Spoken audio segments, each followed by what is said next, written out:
I'm Chad Reed. I'm Hilary Langer. I'm Gil Jenkins. And this is Climate Positive. Green steel is almost like not digging the hole any deeper.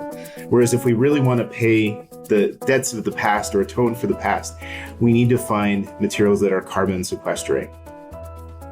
We use steel in everything from ships to buildings, cars, and planes. But the manufacturing process is the most carbon intense of all heavy industries. What if there were a material that's stronger, lighter, and cheaper than steel? By densifying wood, CEO Josh Cable's team at InventWood has created a product that can be used in place of steel and is actually carbon negative to produce. He joined me to discuss the mechanics of this and his vision for a more climate-positive future. Josh, thank you so much for joining us today on the podcast. Thank you so much, Hilary. So before we get into the InventWood story, I'd love to hear more about your background. Why are you interested in climate change in this climate tech space? Sure. So my first job was actually in financial services. I was working for an investment manager and worked there for about 10 years, both in the US and in Asia, and had a wonderful job at a wonderful company, but started to feel a bit unfulfilled being in that industry. And then as life tends to happen, things happen. My mother was actually diagnosed with terminal cancer, and it really got me thinking about what matters in life and what kind of impact I wanted to have. And so after she passed away, I decided to make a change. And so I gave 6 months notice at my firm, which, by the way, I would never recommend anyone do, but essentially began to pursue a career in sustainability. And so through a series of events, I was introduced to the founder of InventWood, a gentleman named Professor Liang Bing Bing for short. And Bing and I really hit it off, and he showed me what he was up to. And I just found that super exciting. And for me, it was an opportunity that really checked all the boxes. I was able to have an impact as well as create a really dynamic and exciting organization. And I understand that Professor who invented InventWood and the technology behind it, you now have this product called MettleWood that has incredible statistics. It's 50% stronger than steel, 50% less expensive, and 80% lighter. How do you do it? Yeah, it's a pretty remarkable process. And I'm not a technical guy. I have all the respect in the world and admiration for those that do it. But essentially what happened was they figured out a way to, at the molecular level, modify the chemistry of regular wood to imbue it with incredible properties. And so MettleWood was really discovered with the scientists figuring out how to modify this chemistry of wood. And what they did was they ended up densifying wood using a chemical process and then heat and pressure. And what this ultimately resulted in was the cellulose fibers of the wood, which are incredibly strong, by the way, lining up far more closely. And so you get a material that captures that inherent incredible strength of the cellulose fibers, which is magnitudes greater than that of regular wood. So what's really remarkable about MettleWood is that it's 100% wood at the end of the day. All we're doing really is channeling or unlocking the natural strength of regular wood to create this remarkable material. Tell me more about that. How do they do that? What does the process look like?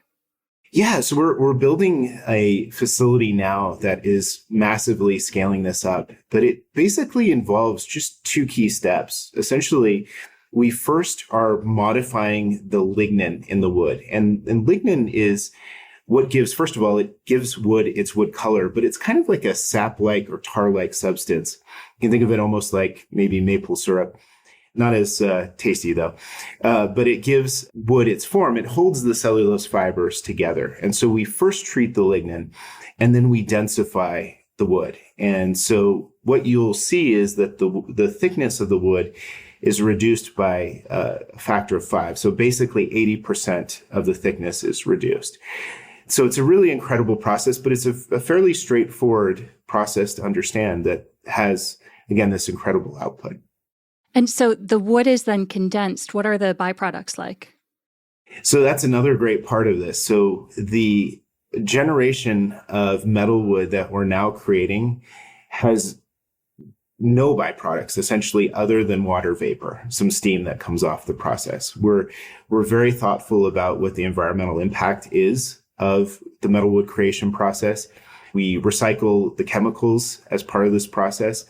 Basically, we're able to treat the wood using the lignin of the wood. So it doesn't require any kind of byproduct or disposal that would create some sort of environmental impact. So it's really a very green process. We're also looking for feedstock, on the feedstock side, to use wood that's either recycled or, in certain cases, invasive wood species that allow us to, again, minimize our impact even more. And with the different materials, is the cellulose the same? Can you go to any type of wood? Can you use bamboo or hemp or materials like that? Yeah, great question. Yeah, virtually any wood species can be used. And what we saw is that the densification process is really an equalizer. And so regardless of whether you start with a wood species that's considered very weak or lower quality, or one that's very slower growing or high quality, you basically get the same output at the end of the process. And so what that has impelled us to do is to look at what are the fastest growing, most abundant wood species that we can use that are the most sustainable. And so as a result, the MettleWood process is incredibly sustainable from that standpoint. You're introducing this as a substitute for steel in buildings and other wood applications. One of the challenges with steel is its carbon impact. And in addition to sourcing the materials, you then have to involve very high heats. What kinds of heats are needed for MettleWood? It is much lower temperature. It's about a tenth of the temperature that's needed. So from a sourcing standpoint, steel has a kind of a dirty underbelly, if you may allow me to say so. The mining process is very destructive. The communities, particularly around the mines, which are often indigenous communities, are greatly impacted in many negative ways. And then from the manufacturing standpoint, it requires, as you said, a tremendous amount of heat, over 1,600 degrees, to form steel into what we use it for today. And so what we've calculated is that basically for every kilogram of steel produced, it's about 1.8 kilograms of emissions. And when you contrast that to MettleWood, all of the feedstock that we will be using to create MettleWood will be sustainably certified using either SFC or FSI certifications. And as a result, the disruption to communities is basically non-existent. And, part of those certifications is really to measure the impact to the communities that surround the harvesting operation. And so when it comes to processing, the temperature that we use is about 150 to 160 degrees Celsius, which is, again, about a tenth of the temperature that's required to use steel. And so the end result is basically for every kilogram of steel we replace, we're net negative in terms of emissions because of wood's ability to absorb carbon. So it's about 0.6 kilograms of emissions are absorbed for every kilogram of steel we replace. That's amazing. So we work really hard to quantify the carbon impact of the different investments that we engage in. And the fact that this building material is actually reducing the amount of carbon is incredible. And so that's the combination of the carbon sequestration through the wood and then also by offsetting the very carbon intensive steel manufacturing. Exactly. Yeah. So it's a win-win all around for not only the customers or consumers of the end product that we're making, but also the environment and the world at large. There was an article just this morning in Canary Media about green steel and just the incorporation of hydrogen for addressing the energy intensity. And although it is a buoyant article, my read of it is that we're still a long way away from steel actually being sustainable or earning that green adjective in front of it. Is this something that is ready to go to market? Can we see it out in the wild today?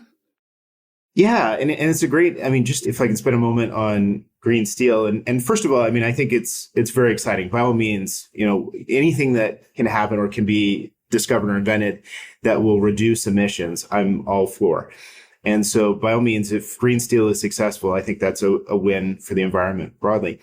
The challenge with green steel, or I say maybe the shortcoming, is that green steel can only get to basically zero emissions, whereas a material like MettleWood is actually net negative. And so the way I think of it is with green steel, in the situation that we're in from a climate perspective, green steel is almost like not digging the hole any deeper. Whereas if we really want to pay the debts of the past or atone for the past, we need to find materials that are carbon sequestering. And so a material like MettleWood really can go a long way in addressing that. In terms of our market adoption, so we're really excited to see how much interest and traction there has been from companies all around the world. We're seeing companies that are basically span every industry that you can imagine, coming and reaching out to us, basically saying, when can we get these materials into our products? And so we will be producing at a meaningful scale by early next year. So first half of next year, we will have our first manufacturing facility live, and we will be able to sell product at that time. Where are you sourcing most of the feedstock? Is it domestic or international? Domestic, yeah. So we're looking at, for our first manufacturing facility, using Poplar that will be sourced from either West Virginia or Western Maryland. And Poplar is really interesting in that it can regrow basically on its own stump. And so it's a very sustainable feedstock. Poplar has generally been regarded as less desirable. And so it's a great story to tell in that we can use a wood species that typically hasn't gotten as much traction and turn it into something that's really value add. In the early years of InventWood, you were founded over 7 years ago. You were in the University of Maryland's incubation lab. How did that support your growth? Yeah, and the university has been a fantastic partner to us. We certainly would not have gotten as far as we have without their support.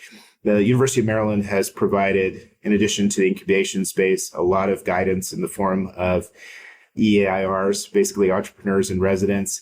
They've provided a lot of opportunities to showcase our materials and publicize our materials. And so it's been a fantastic partnership to have the university so supportive of us. And were you based in the university's lab with your manufacturing facilities at that point? Yeah. So for the first few years, we were actually in an incubation space on the University of Maryland campus. And we recently relocated to Frederick as part of our growth into a 90,000 square foot facility. And so this will enable us to pursue manufacturing. We're dramatically increasing our innovation space as well, so we can innovate new materials and optimize the ones we are creating, as well as have more comfortable space, office space, and a kitchen for our team members. Congratulations. Thank you. We're super excited. That's We're extremely great. excited about it. Yeah. How did you decide on that location? It's in Hassey's backyard of Annapolis. Yeah, and the folks in Frederick County have been tremendous in terms of really making us feel at home, in terms of supporting development, making sure that, as the build out of the facility happens, that, we're getting everything we need. Frederick is a wonderful community. I've talked about how great Frederick is, and a member of my team said that I forgot to mention how good the beer is in Frederick. So apparently there's some great local brewers. I haven't had a chance to try them, but that's one of the other things I'm excited about. Seems right for some collaborations with your product launches. Exactly. And Josh, you've been traveling a lot with your team. You're actually joining us from New York today. And as you go to these different green building events and expos and conferences, what has the feedback been like? What are people most excited about? Yeah, we've seen a tremendous amount of traction. Different folks are interested in this material for different reasons, but overall, really broad excitement.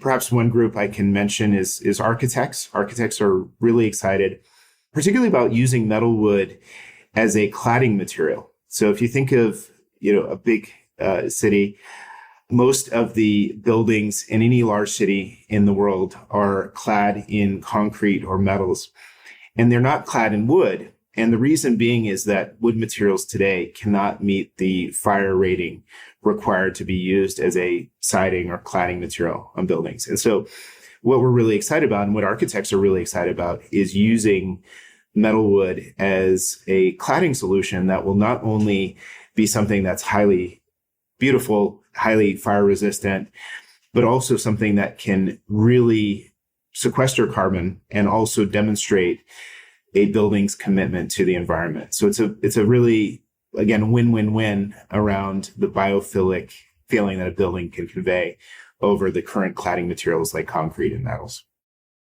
So I grew up in Massachusetts, and in my memory, we spent a lot of elementary school talking about Boston's Great Fire of 1872.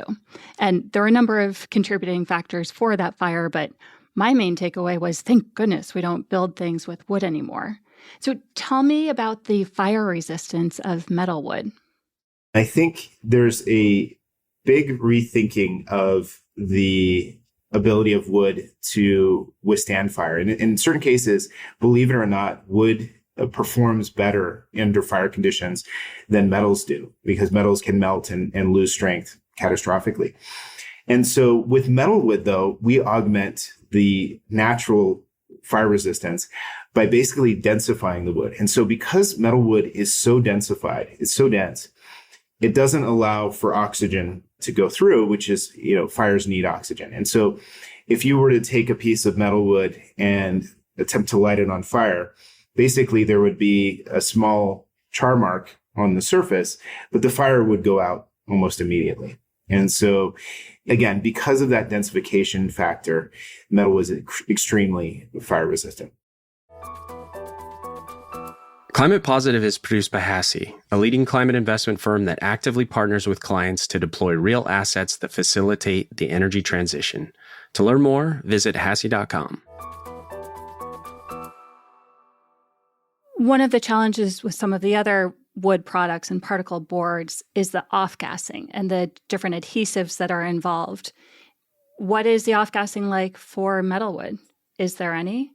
It's essentially non-existent. Yeah. So to make a MettleWood board, we don't use any kind of adhesives, any kind of polymers that require health and safety considerations. MettleWood is 100% wood. The process that we use is facilitated by a chemical reaction, but the end product has undetectable amounts of chemicals. So we've explored using MettleWood in food grade applications, things like cutting boards, and it's perfectly safe. You've attracted funding from the DOE, and I'm curious how you stood out in a very competitive pool to get that funding and be a company that was identified as being promising to scale. Yeah, I want to thank the Department of Energy and its innovation agency, RPE. We are extremely grateful for the support from them. Yeah, we were awarded a scale-up award for $20 million. The project began last year in March. And the funding from the Department of Energy and RPE has been absolutely catalytic in terms of enabling us to build our facility to meet milestones in commercial development. The funding has been transformative, and I'm very supportive, being in this space and seeing other companies come up through this space. I hope that many other companies can benefit in the way that we have from the Department of Energy's funding. In terms of what distinguished us from others, I can only speculate. I think we're very passionate about what we're up to. I think MettleWood, in many ways, speaks for itself, the clear technological advantages, and really the ability for MettleWood to massively decarbonize the world. And so we estimate that if MettleWood was used in about 40% of steel applications, and we believe this is a very reasonable number, we can have a profound impact, probably about over 2 gigatons of CO2 and other GHGs emissions averted per year. So if you think about that, that's roughly 4% of the emissions just by using MettleWood as a material instead of steel. What are the concerns that people raise or the barriers to entry that you'll have to address in order to get there? I think introducing any new material into the world carries its own inherent challenges. And so there is a slower process of adoption. We think that when people see the benefits of MettleWood, it will be clear that it is a superior material over the incumbent materials that are used today. But I think that would be kind of the main consideration, is just the time to market. I think, bringing a new material to the market as well is quite capital intensive. And so we also, for example, with the Department of Energy grant, we do need a certain amount of capital that wouldn't be required if we were doing something like in the software space or something maybe, a smaller gadget or something like that. So I think those would be probably, it's kind of the time to market and the amount of capital required to bring a new material, a new sustainable material to the world. Do you plan to focus on the larger corporations, or will you do retail initially? Yeah, so we're set up to be basically a business to business company. And so we are pursuing partnerships with larger companies. And so the idea would be that end consumers would see our material in the context of other products that they use, whether that be consumer electronics, vehicles, or of course, houses and buildings. Okay. And so you are looking at things like electronics and vehicles as well? We are. And we have a saying at InventWood that the 20th century was built with metals and concrete. The 21st century is going to be built with wood. There are going to be more and more cellulose materials that are going to be better performing, lower cost, and far more sustainable than anything that we've seen today. Do you think MettleWood will be a source for car manufacturing? Yeah, there's some really exciting opportunities as well that are maybe less intuitive than what you'd expect. Yeah, there's some very compelling reasons to use MettleWood as components within a vehicle. In addition to all of its sustainability benefits and its strength, there's the aesthetics, there's the lightweight. It's really the strength to weight ratio that's really attractive. So in addition to replacing or the advantages of replacing steel from an embodied carbon standpoint, you can lower emissions of the vehicle by taking a lot of weight out of it from, basically using wood instead of metal. So that makes, cars more fuel efficient. You can go further on a given amount of fuel or batteries as well. So that's what's really exciting. And then on the consumer electronics side, having a small electronic device that is made out of MettleWood or wood material, I think it's not only a means of showing how committed you are as a consumer to sustainability, but being able to touch and hold a wood material has been shown to really have some profound health benefits as well. And given how much we hold our smartphones these days, I think having them made out of wood would be a huge benefit. So do you envision iPhones and televisions made out of MettleWood? Sure. Why not? Absolutely. Any other applications that you're especially excited about? Yeah, I think there's a lot of opportunity, not only in the industrial space, but also with electricity generation. So one day we'd like to use MettleWood to make things like wind turbines, both the towers and the blades. Currently they're made out of carbon fiber in many cases. And while carbon fiber is a great material from a strength to weight ratio standpoint, there's a lot of disposal challenges associated with carbon fiber. And so this would be a way to augment the sustainability of those kind of mechanisms for generating electricity. When you are actually forming the product, can you make it into any shape? Could you make a coffee mug shaped MettleWood? It's a great question. Our current focus is on more flat or planar shapes, but ultimately, yes, we are really excited about doing more complex shapes. And if we want to be in the vehicle space or potentially aerospace as well, we're going to need to make MettleWood curved or, into some complex geometry. So yeah, that is something that we're looking at as well. And the research is ongoing. Okay. And so right now you're taking the pieces of wood and compressing them and making them more dense.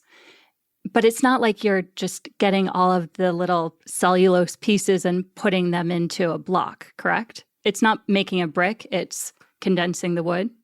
Correct. We're taking a piece of wood and then densifying it. Okay. a single piece of wood. We are, but it's a great question because we are looking at using wood residuals, so things like wood chips and sawdust, to assemble a form of really strong wood materials as well. So that's in the pipeline. Okay. It won't be our first product, but it is something that is coming. Okay. That's exciting to have a product with no byproducts that can actually be sourced from what's now trash. Exactly.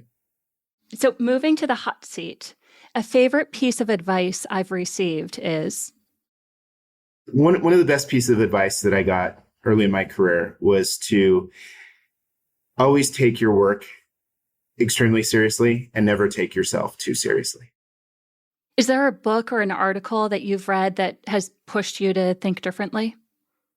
Yeah, one of the best books that I've read recently is Natural Capitalism by Paul Hawken and Amory and Hunter Levins. And that really started to get me to think in a different way in terms of how the world has undervalued the natural resources. And so that's something that, as a leader of InventWood, thinking about how we can make our materials even greener and more sustainable. A lot of what the authors discovered in that book is super relevant. It's great. I love that one. It's classic. Yeah. A key ingredient to my productivity is? I schedule everything. And so my work time, my free time, everything. And I've done 180 degrees change. I used to be very resistant to this, but I feel if I don't put it on the schedule, I miss it somehow. So that's key for me. And then on the other side, when I need to recharge, what do you schedule in? Yeah, exactly. Yeah. I spend a lot of time with my kids. I have a daughter and a son that are fairly young, 7 and almost 4. But I don't know if they're being around them is the most relaxing exercise, but I've gotten into hiking in a big way recently, and especially exploring the hills around Los Angeles County. What do you want your kids to be proud of you for? For me, it's that they see that I made an impact in a way that leaves the world a better place. And being in an early stage company growing a company is not always the easiest, but I think it's a very meaningful vocation. And I hope that they realize the sacrifices that I've made to bring some change to the world. And then finally, to me, climate positive means? To me, climate positive means not having to make sacrifices. So for us, the materials that we're bringing to the world really don't require any kind of change in behavior. It's really a win-win for everyone. And so I'm really excited about the next generation of technologies. And I think that the world is going to be a better place for them.